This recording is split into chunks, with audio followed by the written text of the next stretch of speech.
খুলনার থেকে বউ বলা বেশি সহজ।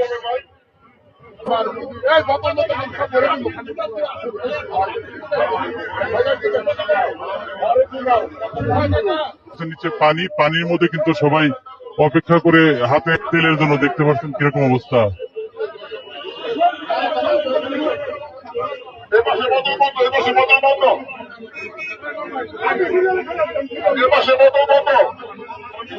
দীর্ঘ লাইন, হাতে দেখতে পাচ্ছেন যে কারো হাতে বোতল, কারো হাতে জেরকিন রয়েছে। তো এই বোতলে কিন্তু তারা দীর্ঘ লাইন ধরে এখানে তেলের জন্য এখানে আসছেন। লাইনটা যদি একটু দেখায়, দেখতে পাচ্ছেন নিচে নিচে পানি, পানির মধ্যে কিন্তু সবাই অপেক্ষা করে হাতে যার যার মতো এখানে দেখতে পাচ্ছেন যে সেই দীর্ঘ লাইন দিয়ে তারা এখানে দাঁড়িয়ে রয়েছে। মহাসড়কে কিন্তু এই মুহূর্তে যানজট। মোটরসাইকেলের সেই দেখতে পাচ্ছেন এখানে দীর্ঘ সারি। এখানে এই লাইনটি এখান থেকে ঘুরে পিছন দিয়ে ওই বিল্ডিং এর সামনে দিয়ে চলে আসছে। অনেকে 3 থেকে 4 ঘন্টা অপেক্ষা করে আছেন।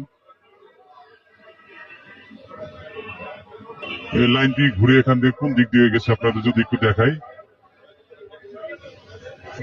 পিছন দিক দিয়ে বিল্ডিং এর পিছন দিয়ে তারা কিন্তু লাইনে রয়েছে। এখানে আপনারা দেখতে পাচ্ছেন এখানে সবার মাঝে একটু তেলের যে একটি হাহাকার তেমন আমরা দেখতে পাচ্ছি এখানে, কারণ সবারই প্রয়োজন।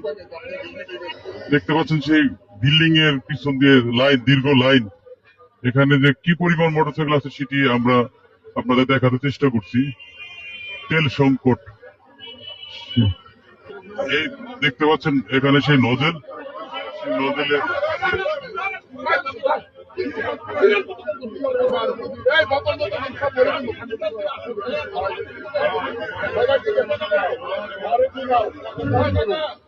মোটরসাইকেলের সাথে যারা বোতলে তাদের একটু দ্বন্দ্ব সেটি